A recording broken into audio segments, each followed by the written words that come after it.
On my journey from 300 pounds like I was right here, all the way down to where I am today at 162 pounds, I learned quite a bit. I learned what not to do, I learned what to do, but right now, today, I want to share with you 3 lessons that I think will really help you if you're struggling on your weight loss journey or just getting started on your weight loss journey. These 3 lessons I think are very critical and things that I wish I had learned a little bit sooner and would have made things a lot easier on me back in those days, but at least I learned them now and I can share them with you folks. So without further ado, let's get into lesson 1.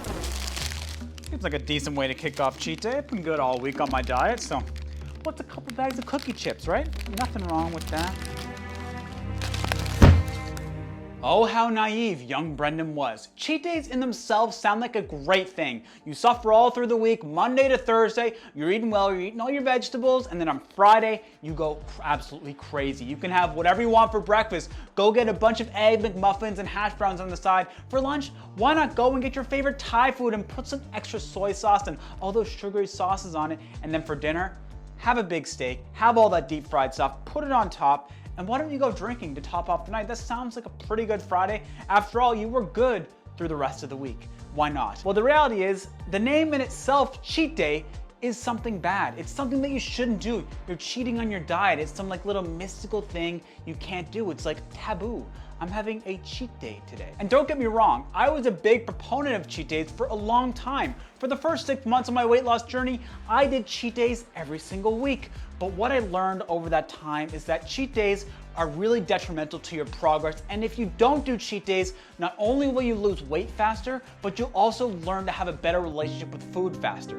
Let me explain. So let's say your daily allotted calories is 1,700. If you eat 1,700, you're going to be in a deficit of 500 per day. But on Friday, you've designated that day as a cheat day and you're gonna allow yourself to eat whatever you want. So let's say on that Friday, you decide to go out and go crazy and you eat 2,700 calories for that day. Technically, you just lost 2 days progress because you ate an additional 1,000 calories. So that means you're already 2 days behind.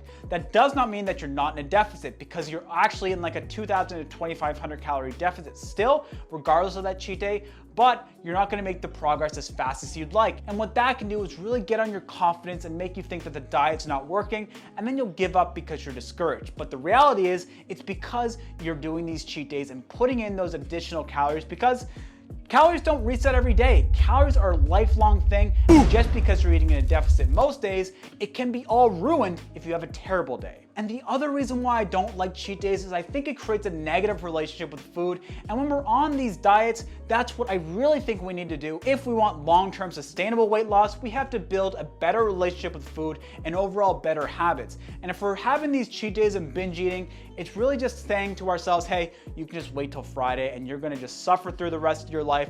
But if you wait till Friday, you can have whatever you want. And that does not sound good. I don't wanna suffer for most of my life just waiting for cheat days. That does not sound like a good time. So instead, what I've done is built a better relationship with food and allow me to have the foods that I love in moderation and allow me to build them within my overall diet rather than just waiting to have them on a specific day. And I'm gonna do a whole video on how I built a better relationship with food to allow me to have long-term sustainable weight loss. So if you wanna hear more about that, subscribe to the channel because that's coming up very soon.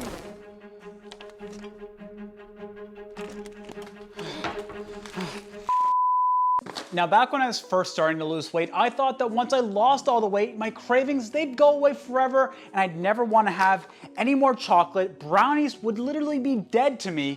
But in reality, that couldn't be farther from the truth. I still have intense cravings literally every single day. There's not a day that goes by that I don't want to make a pan of brownies and eat the entire thing by myself. But what has changed is how I manage those cravings. I don't allow those cravings to control me anymore, and that took a long time for me to develop that skill set. Like I mentioned previously, what I feel makes a long-term sustainable weight loss program actually work is the ability to have a better relationship with food. And having a better relationship with food allows you to control your cravings a little bit better. But there are a few things that I use personally that allow me to satisfy my sweet tooth, like chocolate almond milk. It's not the lowest calorie thing, and a lot of people don't like drinking their calories, and that's totally fine. You have to find what works for you. But for me personally, some dark chocolate almond milk always satisfies that nasty little sweet tooth that is inside of my body and trying to get me to cook a pan of brownies a day and have them for breakfast, lunch, and dinner.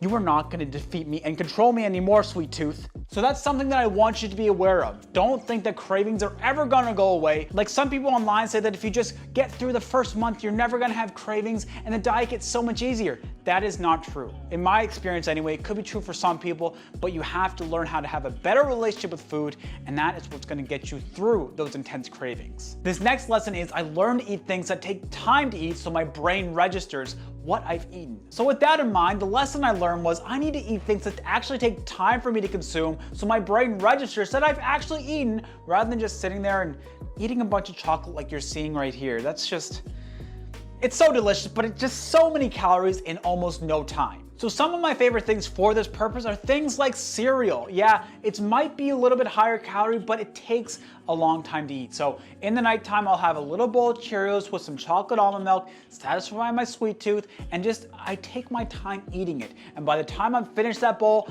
I'm not hungry because I've taken the time to eat it and my brain registers. But another great thing, and something I'd recommend to most people, is Smart Pop popcorn. Yes. Smart Pop popcorn, like 180 calories per bag, something like that, maybe a little bit more, maybe a little bit less, but it takes you so much time to consume, and it's a high volume of low calorie dense food. And what that does, it fills your stomach. It allows your brain to register that you've eaten and that you're no longer gonna be hungry, because our brain's evil and it's against us. We have to harness the brain, and that's really what it is. Harnessing the brain to make the right choices. That's what a lot of weight loss is. So folks, I want you to find a food that you're gonna take time to eat, because if you do that and not just pick up snacks that are really high density in calories and you can eat like nothing at all. Like one of my favorite snacks is peanut M&Ms. Pop like 15 peanut M&Ms in there and you've had enough calories to feed a small village. So you gotta kind of pick and choose what you eat, and picking foods that take a long time to eat is one of the biggest lessons that I've learned. So folks, I hope you enjoyed these lessons. Make sure you subscribe to the channel if you wanna hear more about weight loss, fitness, running, and all that great stuff. And I'll leave a video right up here about 5 things I wish I knew before I started running as an overweight person. Thank you so much. Best of luck on your weight loss journey. You can achieve whatever you put your mind to.